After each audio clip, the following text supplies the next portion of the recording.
Sean todos muy bienvenidos a esta segunda sesión en vivo del Simposio Antimicrobianos en Situaciones Especiales en el marco del programa de capacitación online Manejo de Antimicrobianos en Situaciones Especiales. Es un gusto para mí hoy compartir esta instancia con todos ustedes. Me gustaría presentarme, mi nombre es Nadia Casanova y voy a estar acompañando por parte de IMED a la experta hoy invitada. Es muy grato para mí presentarles a la doctora Rita Rojas, que nos está acompañando desde República Dominicana y hoy presentará su conferencia sobre el manejo de aspergilosis invasiva en el paciente crítico. Ella es infectóloga, coordinadora de infectología del Hospital General de la Plaza de la Salud, expresidenta de la Sociedad Dominicana de Infectología, coordinadora de la Residencia de Infectología del Hospital General de la Plaza de la Salud, docente de la Universidad Nacional Pedro Enríquez Ureña. Bienvenida, doctora Rojas. Muchas gracias, Nadia, por esta oportunidad. Gracias a API por la invitación a la Sociedad Dominicana de Infectología. Por supuesto, a ustedes, Edimed, y a Pfizer por esta oportunidad de compartir nuevamente con ustedes. Muy contenta. Muchas gracias, doctora, por sus palabras. Y bueno, ahora me gustaría darle paso a usted a que pueda compartir pantalla para mostrarles a todos los participantes la presentación que ha preparado y contarles que durante la presentación la doctora tiene preparada una serie de votaciones, de preguntas estilo votación, para que ustedes puedan responder cuál es la respuesta que le parece más acertada y así también empezar con el intercambio en vivo con la experta. Los incentivamos entonces a que puedan dejar todas sus consultas, sus dudas, sus comentarios en la sección de preguntas y respuestas para poder intercambiar posterior a la presentación en vivo con la doctora. Adelante, ya puede compartir pantalla. Gracias. ¿Me están viendo? ¿Sí? Sí, la vemos correctamente. Gracias. Bueno, antes de empezar, debo de decir que las opiniones expresadas en esta presentación son responsabilidad mía, están basadas en información académica y experiencia clínica. No es una posición oficial de la compañía. Pfizer no promueve ni estimula de ninguna manera el uso no aprobado de sus productos y todos los medicamentos pueden producir eventos adversos. Para mayor detalle, por favor, referirse al documento local aprobado de cada producto y a su representante local. Este es mi conflicto de interés. Y, por supuesto, que hoy es un reto poder hablar en tan poco tiempo de un tema tan amplio como es la aspergilosis invasiva. Actualmente la aspergilosis invasiva siempre teníamos la idea de que era una patología de inmunosuprimidos y después de la COVID se ha presentado un número de casos relativamente infrecuente. Entonces, ¿qué ha pasado? Antes de continuar, debo de decir que desde antes conocemos alguna terminología nueva, vieja y nueva. IAPA es influenza asociada a COVID y ahora hablamos de un término nuevo que es relativamente nuevo, que es CAPA, que es la COVID asociada a aspergilosis pulmonar. Esta anda una mortalidad alrededor de 33 a 80%. Vamos a ir viendo que en diferentes estudios pueden mencionar una mortalidad u otra, pero es lo nuevo. El término CAPA se agrega al término IAPA, que ya es muy conocido, especialmente por todos los que hacen medicina crítica. En este primer paper, quiero mencionarlo porque era un editorial y hablaba de que si realmente el impacto de las infecciones fúngicas durante la pandemia de COVID, que si estábamos preparados. Realmente las infecciones fúngicas invasivas en la era de COVID están relacionadas a unos factores de riesgo comunes como es la enfermedad pulmonar crónica, el uso de esteroides, el uso del ventilador y por supuesto los inhibidores de la tormenta de citoquinas, los inhibidores de interleuquina 6. Por esto, el CDC de China reporta alrededor del 10% de coinfectados en los pacientes en la UCI que tienen síndrome de estrés respiratorio del adulto. Entonces, esto ocurre y ya lo habíamos explicado en la clase anterior, en la conferencia anterior, cuando hablábamos de candidemia, debido a que el SARS-CoV-2 afecta lo que es el tejido pulmonar y al producir esas lesiones alveolos intersticiales, pues por supuesto hay una respuesta de lo que son los linfocitos T, la respuesta celular, y hay un aumento exagerado de lo que son las interleuquinas, el factor de necrosis tumoral alfa, etcétera. La definición clásica, o las personas que clásicamente se enfermaban de aspergillosis, teníamos los pacientes hemato-oncológicos, las enfermedades como leucemias, linfoma, mielomas, los trasplantes halogénicos de médula, y por supuesto los hospitales, estos pacientes que estaban en áreas de construcción hospitalaria, trasplante de órganos sólidos, el uso de terapia biológica, infección por citomegalovirus, pacientes que se dializan, cirrosis hepática y estar colonizado previo. Ahora, pues por supuesto, la COVID, algunos autores dicen que también es un factor de riesgo. Vamos a ir viendo. No todos los pacientes, hablamos de que algunos pacientes pueden estar colonizados, algunas personas, y otros pueden estar infectados. ¿Y cuál es el riesgo de que un paciente desarrolle una aspergillosis pulmonar invasiva? Bueno, para los neutropénicos anda alrededor del 72%, los trasplantes de órganos sólidos un 58%, los EPOC un 22%, y los pacientes que están críticamente enfermos anda alrededor de un 20% y variará dependiendo de la malignidad o la patología que tenga el paciente. Es importante decir que el diagnóstico de COVID asociado a aspergillosis es muy difícil en este momento, debido a que ahora nosotros tenemos en la UCI pacientes que no tienen los factores de riesgo clásicos necesariamente de aspergillosis invasiva, como los mencioné anteriormente. Y también se necesitan procedimientos invasivos para nosotros poder hacer el diagnóstico, y a la broncoscopía generar aerosoles, pues por supuesto que es muy limitado. Y si se suma la dificultad que uno tiene de identificar un infiltrado por COVID de una aspergillosis, bajo un infiltrado de un paciente con COVID puede estar cualquier cosa, entonces se nos complica mucho más. Este cuadro tan bonito, publicado en Fungi en el 2021 por FACE, nos habla la diferencia que hay entre un paciente con IAPA y CAPA. Un paciente, veremos que la clásica definición de IAPA que ya conocemos, el paciente, esos pacientes sí ya habíamos tenido experiencia, los pacientes que van por una influenza a la UCI, que están bajo el uso de oseltamivir, esteroides, tienen por lo general, es muy rápido, hacen la evolución muy rápida, y vemos cómo esto puede ocurrir en el 20% de los pacientes, puede relacionarse a lo que es aspergillosis invasiva. Y presenta una invasión, aninvasión en el 60% de los casos, y son aquellos pacientes que hasta el 50% de los pacientes tienen un galactomanano positivo,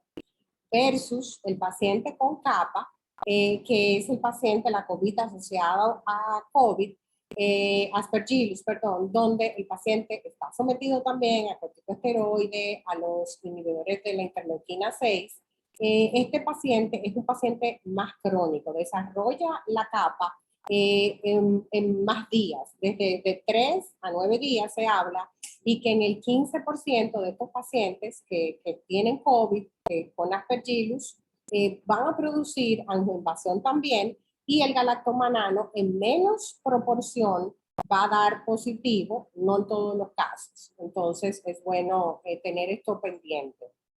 Y algunos casos, por supuesto, va a producir también lo que es traqueobronquitis relacionada a la aspergillosis. Este paper, que es un extracto de un trabajo que fue aceptado para el IT Week de este año y que lo vamos a presentar, es un paper donde nosotros en un periodo buscamos los pacientes que tenían IAPA y CAPA en nuestro hospital, un hospital de tercer nivel. Vemos que primero que la mortalidad en general de los pacientes fue un 60%, pero de los pacientes que tenían capa diagnosticado anduvo alrededor de un 50%. Entonces vemos cómo se tomaron en cuenta los pacientes afectados, tuvieron diferentes edades, diferentes comorbilidades, factores de riesgo, además de las convencionales que mencioné. Pacientes fueron muy variados como falsémico, insuficiencia vascular periférica, osteomielitis, sarcoidosis, otras enfermedades, obesidad, diabetes, también llevaron a estos pacientes a nosotros sospechar estas patologías, ya sea por los hallazgos tomográficos, por la clínica, en algunos casos por los pacientes tenían SARS-CoV-2 positivo y por supuesto en esos casos se sospechó, se mandó a hacer el galactomanano y entonces ahí fuimos identificando cada paciente. Este paper, este consenso, esta guía, para mí es muy importante. Tal vez es una de las cosas que yo quiero que se lleven a casa, revisar esta guía. ¿Por qué? Porque la definición y el diagnóstico es muy difícil y esta guía nos da herramientas algorítmicas que pudiéramos utilizar y ayudarnos en el diagnóstico de lo que es capa. En cambio, este artículo que habla del paciente crítico en la unidad de cuidado intensivo, cómo hacer el diagnóstico, y nos habla de que el 10% de las neumonías asociadas al ventilador son de origen fúngico, pero que el 8% de ese 10% se relaciona justamente a Aspergillus, o sea, es cada vez más importante. Y por supuesto, si nosotros aislamos las especies respiratorias de estos pacientes, pues esto tiene una alta mortalidad. Ya hablamos de que en los pacientes con aspergillosis pulmonar invasiva, en los pacientes de terapia crítica puede ser hasta 77% la mortalidad. Y que inclusive en pacientes que están colonizados, aunque no tengan una enfermedad invasiva, la mortalidad anda alrededor de un 38%, y eso fue demostrado en un estudio de 563 pacientes en 30 UCI en diferentes países. Otro estudio señala que la capa puede tener hasta un 59% de mortalidad y que esto justificaría que en los pacientes críticos con COVID se les realizara estudios de galactomanano y cultivos de forma empírica, pero es esta serie, este autor que lo dice. Tenemos, para repasar, algunos factores de riesgo para aspergillosis pulmonar invasiva, el clásico, neutropenia menos de 500 células, la malignidad hematológica, los trasplantes halogénicos, riesgo intermedio. Tenemos aquel paciente que utiliza corticosteroides, que ha utilizado corticosteroides previo al ingreso de la UCI, los trasplantes autólogos, el EPOC, la cirrosis hepática, los cánceres de órganos sólidos, la infección por VIH, por supuesto el trasplante de pulmón y la terapia inmunosupresora sistémica. Y de bajo riesgo tenemos aquellos pacientes que tienen quemaduras severas, o trasplantes de órganos sólidos, aquel paciente que ha estado sometido a esteroide por más de 7 días o el que tiene una estadía prolongada más de 21 días, está malnutrido, tiene una cirugía cardíaca o casi ahogamiento está padeciendo. Hay otro grupo de pacientes como el EPOC que tiene riesgo de una aspergillosis pulmonar invasiva, y es que es aquel paciente que acostumbra a usar antibióticos y corticosteroides. Y si además agregamos un paciente con insuficiencia cardíaca crónica que ha utilizado antibióticos 3 meses previo al ingreso y que tiene una dosis acumulada de esteroides de más de 700 miligramos de prednisona en los meses previos, entonces esto también lo favorece la aparición de una aspergillosis pulmonar invasiva.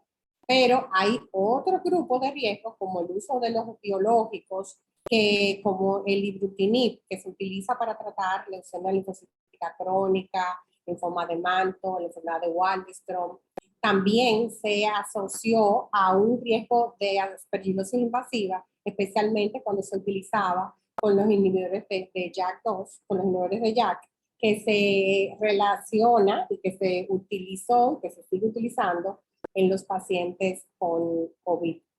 También el hecho de los pacientes que son sometidos a ECMO tiene un riesgo de 1.4%, en especial si ese paciente ha sido trasplantado de órgano sólido y o tiene influenza al momento de ponerse en ECMO.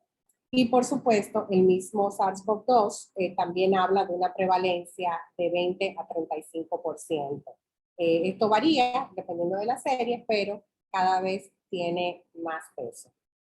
Esta gráfica la traigo a colación porque aunque no vamos a hablar de todos estos, solamente para recordarles que existen diferentes formas de presentación de la aspergilosis, que no va siempre la aspergilosis pulmonar invasiva, sino que puede haber una forma crónica que causa fibrosis, una forma cavitaria o un simple aspergiloma, un simple nódulo. Cuántas cirugías hemos visto torácicas y es un simple aspergiloma. Luego tenemos este algoritmo que se realizó para ayudar a los de terapia crítica para el diagnóstico de aspergilosis probada. Y como sine qua non tiene que tener una muestra positiva de un cultivo positivo de aspergilosis.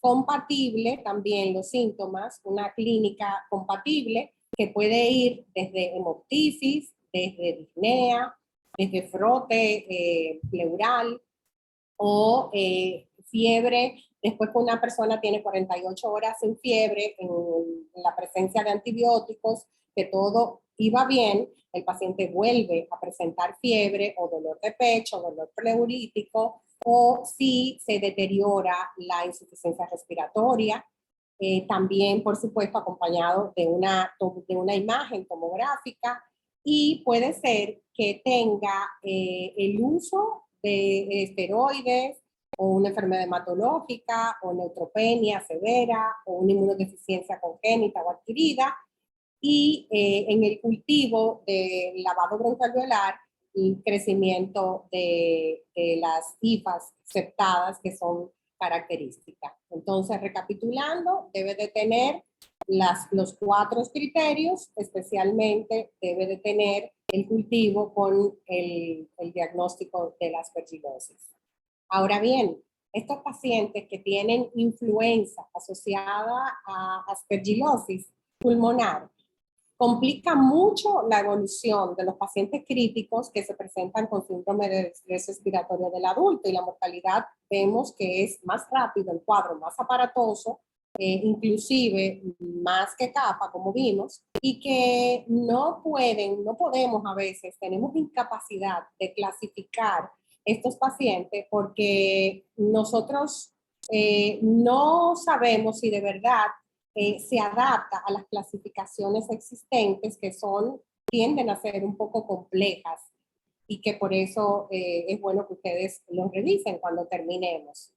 También hay muchos factores que pueden desarrollar los pacientes que tienen capa, y algo que es importante como factor predictivo es, sea por IAPA o por capa, es la linfopenia severa, especialmente en un paciente con una malignidad hematológica. Debemos de sospechar paciente con linfopenia severa, una malignidad hematológica, que sea abrupto, el cuadro rápido.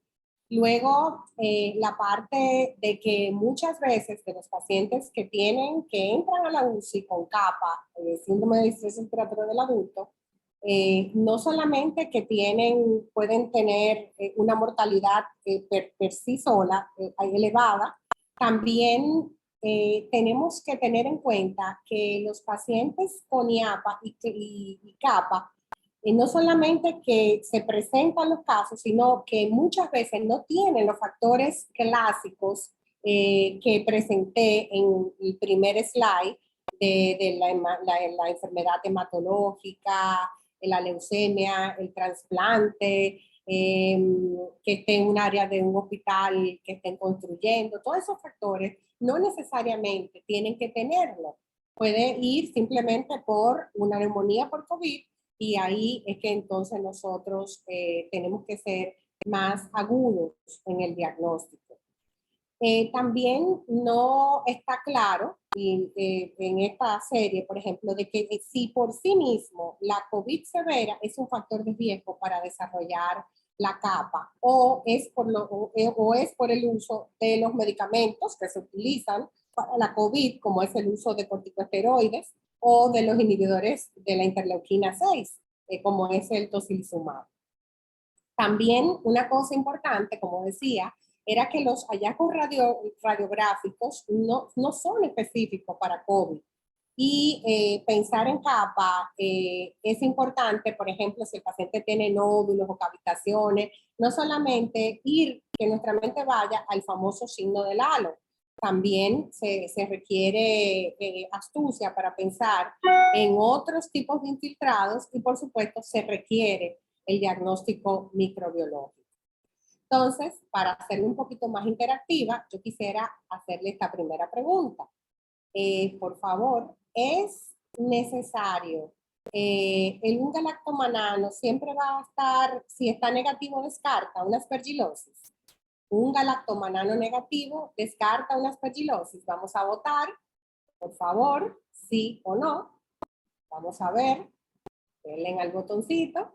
Si un galactomanano negativo descarta una aspergilosis, a ver, no veo las votaciones, si es posible, por favor. Vamos a ver. ¿Quiénes dicen que sí? ¿Quiénes dicen que no? Bueno, el 87% dice que no, muy bien, justamente no es necesario. Vamos a cerrar la votación y vamos a continuar y vamos a explicar ahora por qué no. Y es importante que tengamos en cuenta esto. Un galactomanano negativo no es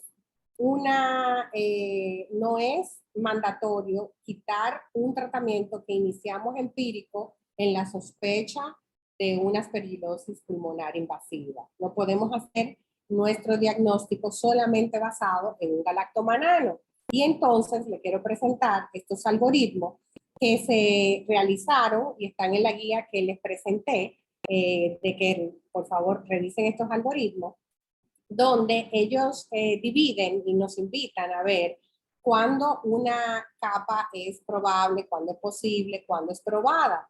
Y vemos principalmente que el galactomanano es verdad que si está positivo y ante la clínica, ante los hallazgos tomográficos, es altamente indicativo y ante los factores de riesgo de que pudiera ser una aspergilosis pulmonar invasivo, pero no siempre la detección de galactomanano a nivel del lavado broncoalveolar nos traduce una invasión tisular y solamente el 20% de los pacientes con capa dan positivo. Entonces eso es bueno tenerlo en cuenta para no hacer cambios de manejo cuando recibimos las pruebas y que también en colonización puede estar positivo. Para mejorar el diagnóstico, esta guía nos invita a que sumemos los biomarcadores como es el beta de glucano y el galactomanano. Si están juntos o si tiene galactomanano y dos pruebas de PCR también. También este algoritmo habla y se hace una modificación y es justamente para tomar en cuenta aquellos pacientes que van a la UCI pero que no tienen esos factores de riesgos del huésped habitual. Entonces son los pacientes que tienen capa pero que no tienen esos factores de riesgo. Si vamos viendo la leyenda, veremos cuándo es probado, cuándo es posible, cuándo es probable, que depende una sumatoria de factores, pero la histopatología es fundamental o el cultivo en estos pacientes, además de la imagen, la clínica y por supuesto lo que es el galactomanano. para nosotros hablar de que una infección es comprobada, tiene que haber no solamente las IFA aceptadas en la biopsia, sino también el aislamiento en un cultivo de una muestra estéril. Es muy importante tenerlo pendiente. También tendemos a hacer mucho los cultivos de esputo y el valor predictivo positivo es generalmente bajo y va a depender de la patología. Es más alto, por ejemplo, en los pacientes trasplantados de médula, donde puede alcanzar un 80%, pero en un paciente POC, por ejemplo, puede ser tan bajo de hasta un 10% o un trasplante hepático un 50%. Entonces, no podemos hacer el diagnóstico tampoco basado en solamente en esto. La otra condición que es muy importante es la parte de la afectación traqueobronquial. Y aquí sí, definitivamente se necesita el procedimiento invasivo, se necesita que el paciente se le haga la broncoscopía para ver esa lesión, esa placa pseudomembranosa, blanquecina, que debe de ir combinada con evidencia micológica, acompañada también de una PCR para Aspergillus o debe de confirmarse con galactomanano. Entonces, también les invito a que vean la parte del algoritmo propuesto por esta guía. Entonces, yo quiero hacer otra pregunta. Por favor, si puede lanzar la pregunta.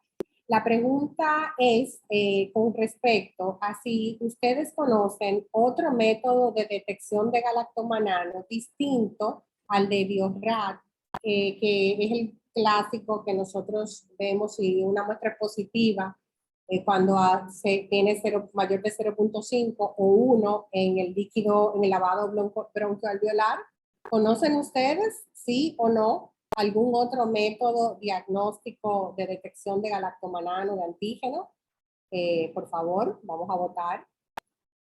A ver la votación, ¿cómo va? Si me pueden dar los numeritos. Bueno, el 79% dice que no conoce otro. Por favor, cerrar la votación y vamos a continuar. El 80% no conoce y justamente es lo que quiero y creo que si me dicen qué sería de las cosas más importantes, además de presentarle la guía, yo creo que esto es muy importante. ¿Por qué? Porque cuando leemos siempre tenemos estos números 0.5, 1, 0.5, 1 y este método es la prueba de Patelia, que es la BioRad, que es la que siempre hemos venido haciendo, realizando. Pero ¿qué pasa? Últimamente, en estos últimos meses, hemos visto que los valores han cambiado. Y es que ha cambiado porque hay otro test. Es un test de antígeno igual, que es de otro laboratorio, otra técnica de Birklia. Es una prueba que tiene, las dos hacen galactomanano de diferente manera. Hay estudios que han comparado los dos métodos y el método de Birklia es un método basado en quimioluminiscencia y es presentado en un formato de monodosis automatizada con una técnica de ELISA convencional que ya conocemos de hace mucho tiempo y por lo que lo hace que el resultado sea mucho más fácil, el procesamiento, la muestra, es más rápido, mayor sensibilidad y entonces ahora vamos, por lo menos en la República Dominicana, vamos viendo que estamos utilizando este método y ya no el método que conocíamos donde era una prueba positiva cuando era mayor de 0.5. Ahora ya no, ahora vamos a ver como positivo el valor de 0.20. ¿Qué nos complica aquí? Bueno, que el dudoso, el indeterminado de ellos, de 0.20, de 0.16 a 0.20, es un poquito, tal vez, un poco más difícil de manejar, pero les invito a que hablen con sus microbiólogos, con sus analistas, para ver qué tipo de pruebas se está realizando, porque pudiéramos estar diciendo que el galactomanano está negativo y es porque estamos utilizando otro test diagnóstico como es el test tradicional que hasta hace poco tiempo veníamos haciendo. Luego, es importante, hablando del manejo de la capa, que pensemos en aquel paciente que está ingresado en la UCI con un fallo respiratorio que ya tiene varios días, más de 3 días, que puede ser tan lejos hasta 14 días, que está recibiendo soporte para COVID, pero que después de tener todo controlado, empieza una fiebre refractaria y que está recibiendo todo, cubierto todo, y que uno encuentra que tiene un deterioro respiratorio, el paciente se puede tornar taquipneico, hemoptisis, el dolor pleural, torácico, pensar en que puede ser capa. Y yo les traigo otra pregunta. ¿Puede un paciente con insuficiencia renal crónica en etapa dialítica utilizar voriconazol EB? Puede. Vamos a ver quienes dicen sí, no. Se puede utilizar voriconazol en un paciente con insuficiencia renal en etapa 5. A ver la votación, quienes dicen que sí, quienes dicen que no. La pregunta está más fácil esta semana. Por favor. Dice que no el 55% de los pacientes, otros dicen, el 43% dice que sí. Esto está más cerca la votación. Vamos a ver en un ratito los comentarios. Vamos a seguir, por favor. La siguiente. Y justamente el algoritmo de tratamiento para los pacientes que están diagnosticados con capa, que tienen, son sensibles a los azoles, el tratamiento de elección es voriconazol con una dosis de carga el primer día y luego se disminuye, se ajusta, y isavuconazol también puede ser una opción. Importante recordar que los pacientes que tienen resistencia a los azoles se ha puesto la combinación, se sugiere la combinación de voriconazol con una equinocandina o isavuconazol con una equinocandina o por supuesto el uso de anfotericina liposomal. El problema es que en República Dominicana por lo menos lo que tenemos es desoxicolato de anfotericina y es un desastre. Entonces, la respuesta a la pregunta anterior es que debería de usarse el voriconazol, la presentación oral. No se puede utilizar por la ciclodextrina que tiene. Lo ideal es el uso del tratamiento oral. ¿Ok? Entonces, seguimos. Además, tener en cuenta que los pacientes renales crónicos, especialmente en los trasplantados, y por esto traigo casi terminando este caso, es un caso donde el voriconazol interactúa mucho con el micofenolato, el tacrolimus, los medicamentos propios del trasplantado. Entonces, es algo que hay que tener en cuenta y en algunos casos se sugiere ya el uso de isavuconazol. Este caso es un caso nuestro de un masculino de 57 años de edad, hipertenso, diabético, tenía una enfermedad renal crónica por lo que fue trasplantado bilateralmente, primero el derecho, 10 años previo, luego el izquierdo, 7 años después. El paciente después hizo un infarto al miocardio, por historia, le habían colocado 5 stent, luego hizo un evento vasculocerebral isquémico que lo dejó secuelado con hemiplegia izquierda, estaba en uso de inmunosupresores y 10 horas previo al ingreso a la UCI llegó con un cuadro de tos productiva, fiebre, fue llevado a urgencias y se ingresó con diagnóstico de síndrome de estrés respiratorio del adulto y COVID. Presentándoles este paciente, viendo los factores de riesgo que tenía, de que utilizaba inmunosupresores, de que en ese momento él no estaba en diálisis ya, pero había tenido una infección previa por Aspergillus, estaba utilizando esteroides, inmunosupresores, estaba linfopénico al momento del ingreso, tenía varios catéteres, ventilación mecánica. El paciente se pudo colocar en voriconazol hizo una bacteremia secundaria a un gran negativo. Miren, galactomanano en ese momento se usaba el otro método, estaba positivo, 3.67. Paciente iba mejorando hasta que hizo una parada cardíaca y el paciente falleció lamentablemente. Entonces, para terminar, ¿qué tips, de los tips que yo me gustaría que se lleven a la casa? Número uno, que los métodos de detección de galactomanano, los valores son distintos, que tenemos que ver qué se está haciendo en nuestra institución.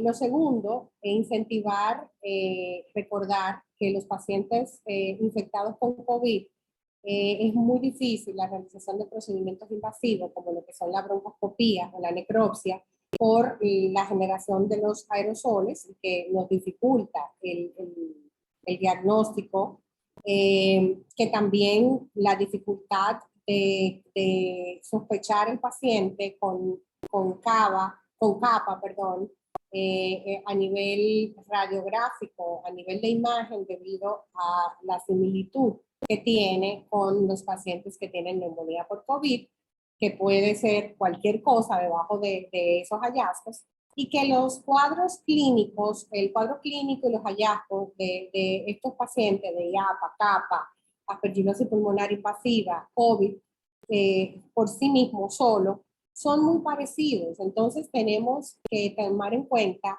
que los diagnósticos se hacen en base a todo lo que tenemos, no solamente la imagen, el galactomanano, la PCR, la clínica, los factores de riesgo en los pacientes que se pueda tomar en cuenta.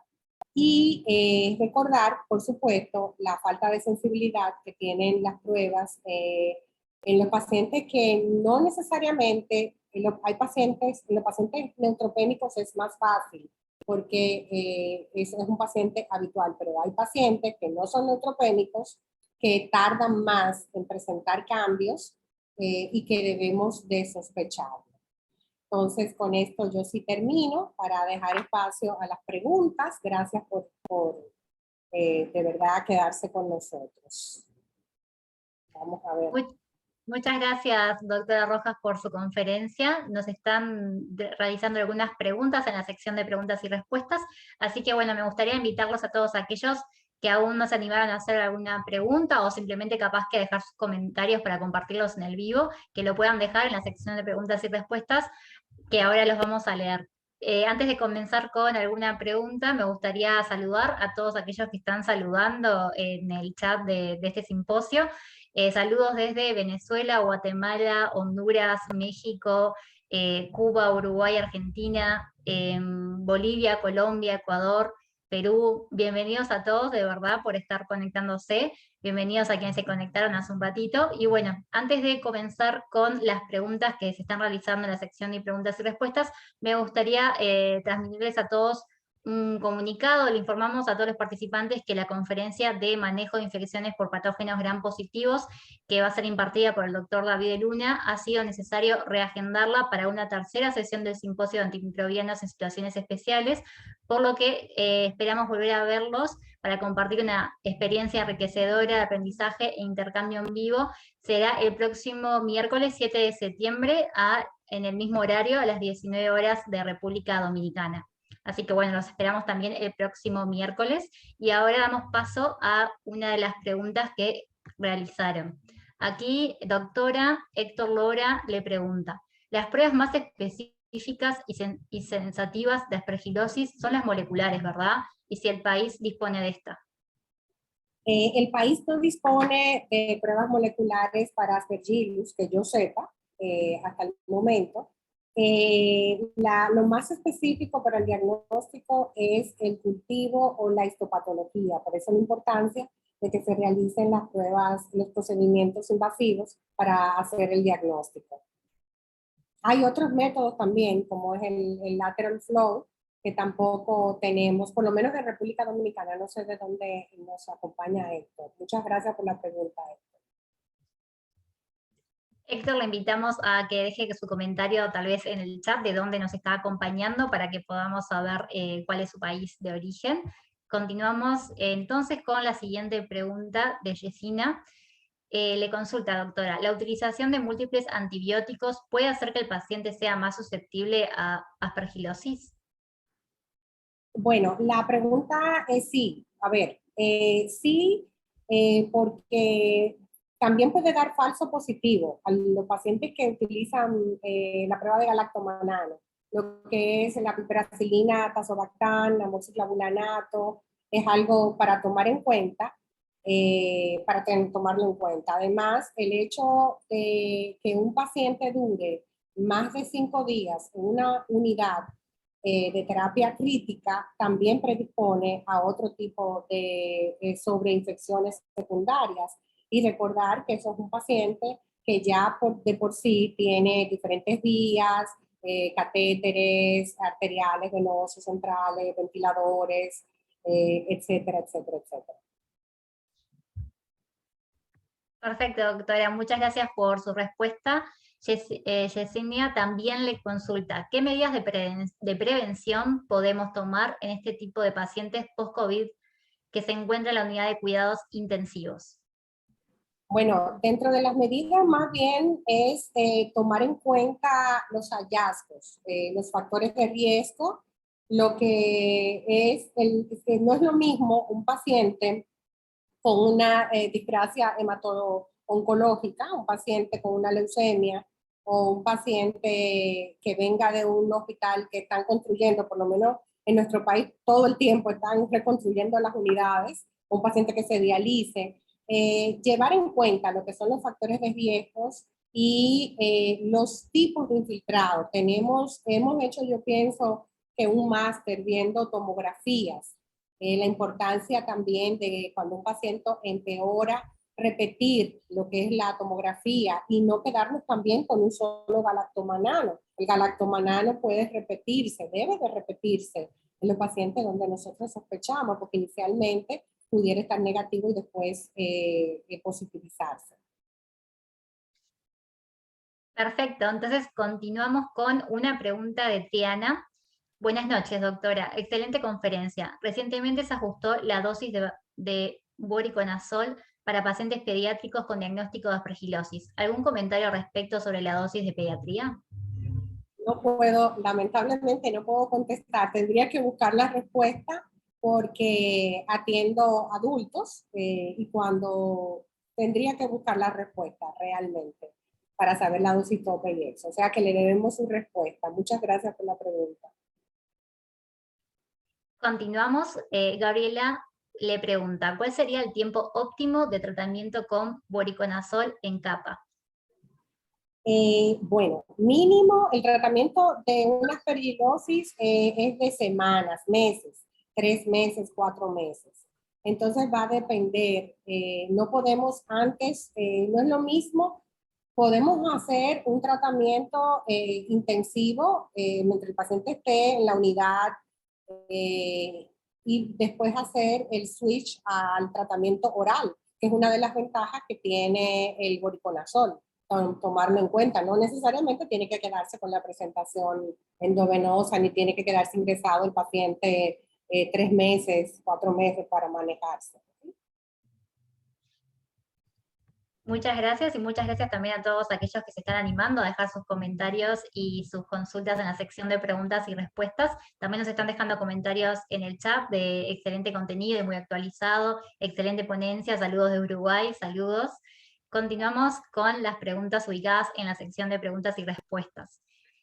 Aquí Kelly le pregunta a la doctora Rojas, buenas noches, ¿cuál es el valor diagnóstico del galactomanano en el lavado broncoalveolar para decidir el inicio o retiro del tratamiento?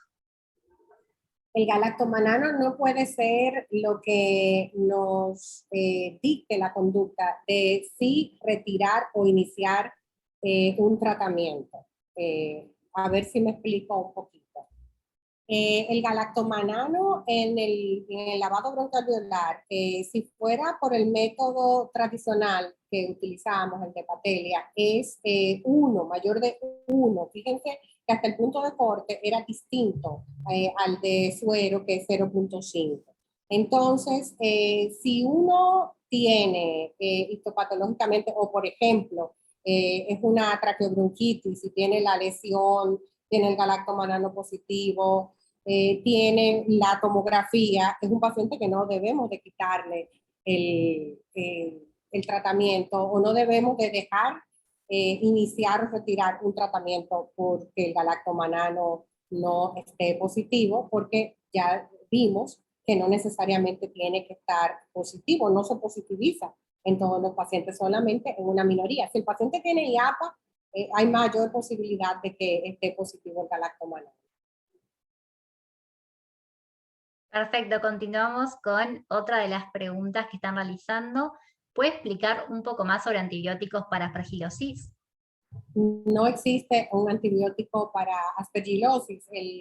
La aspergilosis es un hongo y es un hongo filamentoso y debe de tratarse con un antifúngico. Los antifúngicos para aspergilosis van voriconazol, isavuconazol, anfotericina, equinocandinas, pero no se trata con antibióticos.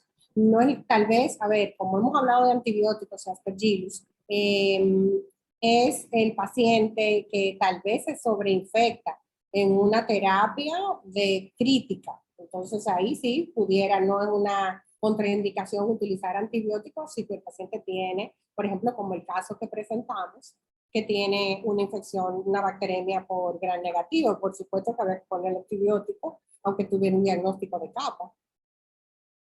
Gracias. Muchas gracias, doctora, por la respuesta. Juan Antonio Salas López consulta, buenas tardes. ¿Algún marcador para valorar la evolución del tratamiento? Bueno, cuando uno inicia un tratamiento, vemos cómo mejora, primero la parte clínica, que es lo más importante. Siempre la clínica es soberana sobre todo cualquier laboratorio, cualquier imagen. El paciente automáticamente cambia. La fiebre desaparece, la dificultad respiratoria desaparece, empieza a mejorar la imagen.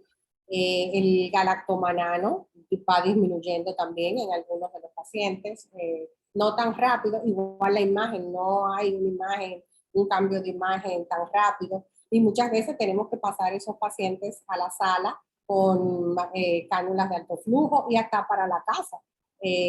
Pero por supuesto que la parte clínica, acompañada de los gases, dependiendo de lo que haya presentado el paciente, uno va viendo la mejoría. El paciente hemoptisis mejor, el paciente deja de hemoptizar en aquellos pacientes que tienen hemoptisis, por ejemplo. No sé si contesta la pregunta. Cualquier cosa, quien realiza esta pregunta nos puede dejar algún comentario más acerca de la respuesta que la doctora Rojas acaba de brindar para continuar con el intercambio. Todavía nos quedan 2 minutos del simposio, así que bueno, alentamos a todos a que puedan dejar sus dudas, así podemos intercambiar con la doctora en el vivo. Lisette, ella manifiesta, buenas noches. ¿Se puede emplear anfotericina B como tratamiento y en qué casos?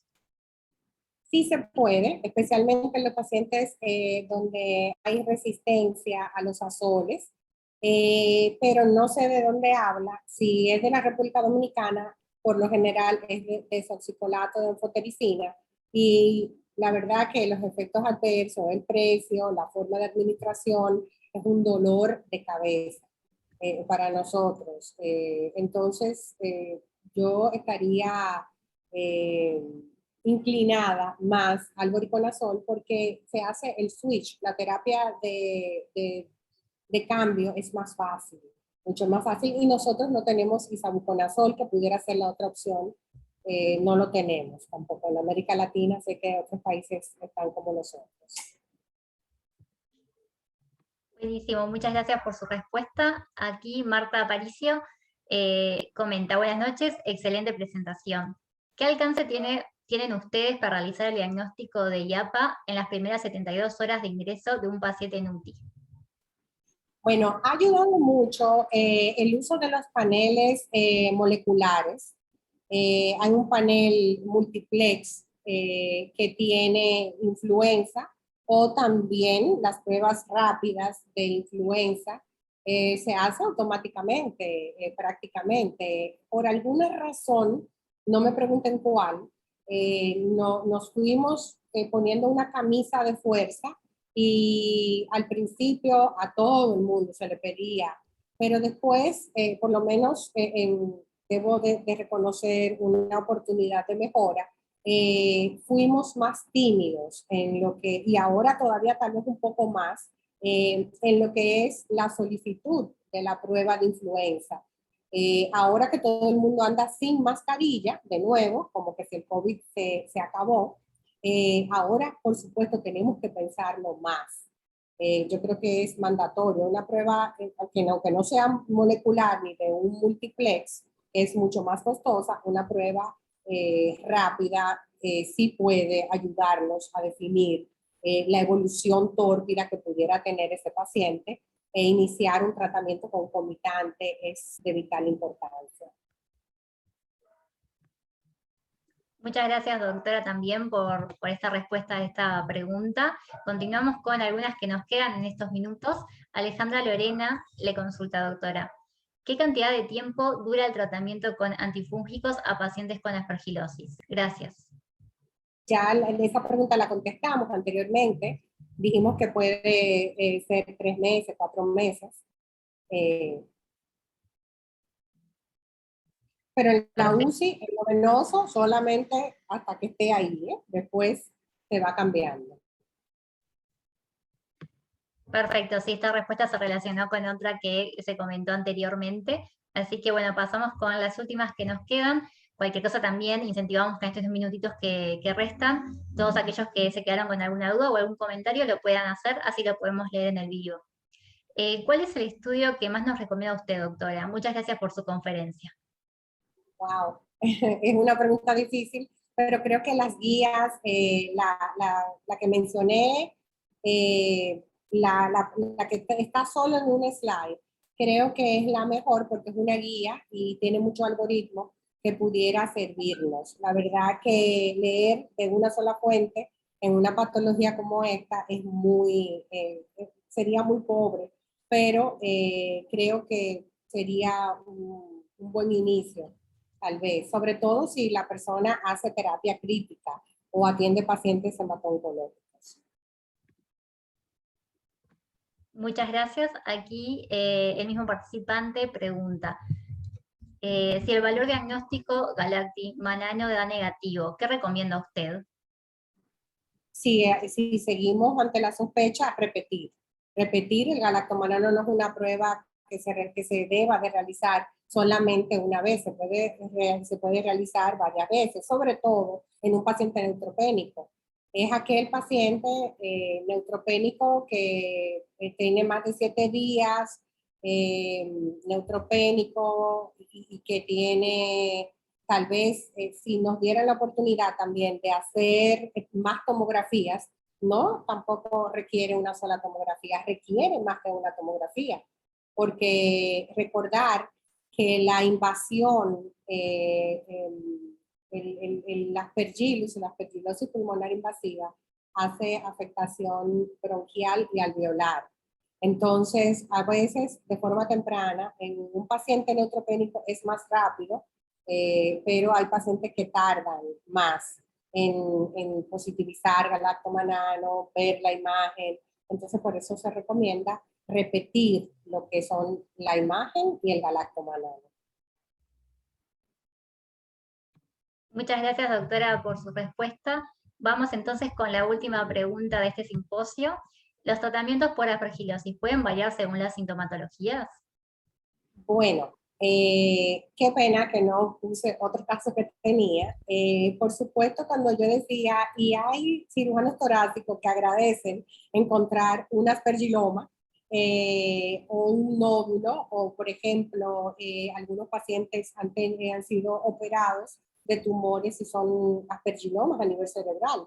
¿Por qué no? Y la extracción de ese aspergiloma per se es tratamiento en algunos casos, donde no necesariamente tiene que haber, uno puede estar colonizado y no estar, eso es algún mensaje que yo creo que es muy importante, y no tener una enfermedad pulmonar invasiva. ¿Okay? la colonización, claro, que hace abono al terreno para que en ciertas condiciones pues el paciente sí desarrolle una enfermedad importante pulmonar grave.